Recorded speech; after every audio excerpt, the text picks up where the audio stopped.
Price the Lord, hallelujah. പ്രിയ സഹോദരങ്ങളെ, മംഗളവാർത്ത തിരുനാളിൻ്റെ എല്ലാ പ്രാർത്ഥനാ മംഗളങ്ങളും ഏറ്റവും സ്നേഹത്തോടെ നേരുകയാണ്. അച്ഛ, എന്താ ഈ മംഗളവാർത്ത എന്നല്ല ചോദിക്കുന്നത്? പരിശുദ്ധ കന്യകാമാതാവിനോട് ഗബ്രിയേൽ ദൂതല്ലേ, അതായത് നീ ദൈവത്തിൻ്റെ പുത്രൻ, പരിശുദ്ധാത്മാവ് നിൻ്റെ മേൽ വരും എന്നൊക്കെ പറഞ്ഞിട്ടുള്ള വാർത്തയാണെങ്കിലും, നമുക്കത് സന്തോഷമുള്ള വാർത്തയാണെങ്കിലും, മംഗളമായ വാർത്തയാണെങ്കിലും, അന്ന് നൂറ്റാണ്ടുകൾക്ക് മുമ്പ് പരിശുദ്ധ കന്യകാമാതാവിനതല്ലേ, അതായത് കല്യാണം കഴിക്കാതെ ഗർഭിണിയാവുക എന്ന് പറഞ്ഞു കഴിഞ്ഞാൽ അത് മരണമാണ്.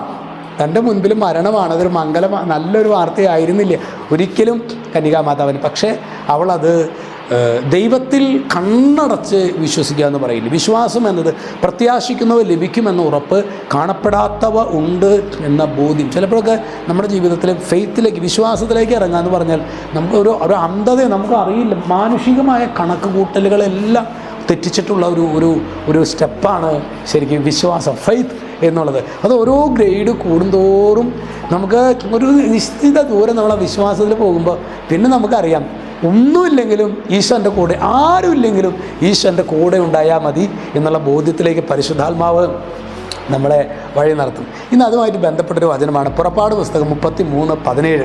അവിടെ വചനം വെളിപ്പെടുന്നത് ഇങ്ങനെയാണ്: നീ എൻ്റെ പ്രീതി നേടിയിരിക്കുന്നു, നിന്നെ എനിക്ക് നന്നായിട്ടറിയാം. നീ എൻ്റെ പ്രീതി, അല്ലേ, പൂർവ്വപിതാക്കന്മാരെ കുറിച്ചിട്ടുള്ളത്, ജോഷുവയെക്കുറിച്ച് നമ്മൾ കാണുന്നുണ്ട്, മോശയെക്കുറിച്ച് പറയുന്നുണ്ട്, അല്ലേ. നീ എൻ്റെ പ്രീതി നേടിയിരിക്കുന്നു, എനിക്ക് നിന്നെ നന്നായിട്ടറിയാം. സ്വർഗം നമ്മൾ ഓരോരുത്തരോടും, പ്രിയ സഹോദരങ്ങളെ, ആഗ്രഹിക്കുന്നത് ഈ ഒരു നമ്മൾ പ്രാർത്ഥിക്കണം, ദൈവമേ, എനിക്ക് ലോകത്തിലെ എൻ്റെ ഒരു മനുഷ്യൻ്റെയും പ്രീതി എനിക്ക് വേണ്ട കർത്താവേ, എനിക്ക് നിൻ്റെ പ്രീതി, ഈശോയെ, നിൻ്റെ മുൻപിൽ പ്രീതികരമായൊരു ജീവിതം നയിക്കാനായിട്ട് എന്നെ സഹായിക്കണം. അങ്ങനെയാണ് എങ്കിൽ നമുക്കിപ്പോൾ ദോഷകരമായ വാർത്തയായിട്ട് തോന്നുകയാണെങ്കിലും നമ്മുടെ ഉള്ളിൽ നമുക്കറിയാം, എൻ്റെ ദൈവം എനിക്കെല്ലാം നന്മയ്ക്കായി പരിണമിപ്പിക്കും.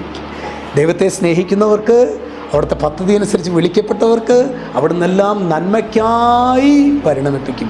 എല്ലാം നന്മയ്ക്കായി മാറ്റണമേ, എല്ലാം നന്മയ്ക്കായി മാറ്റണമേ.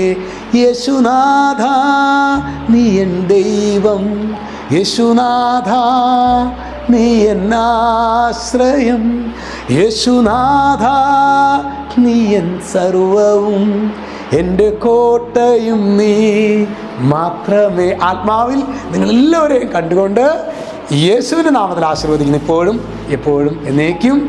ആമേൻ.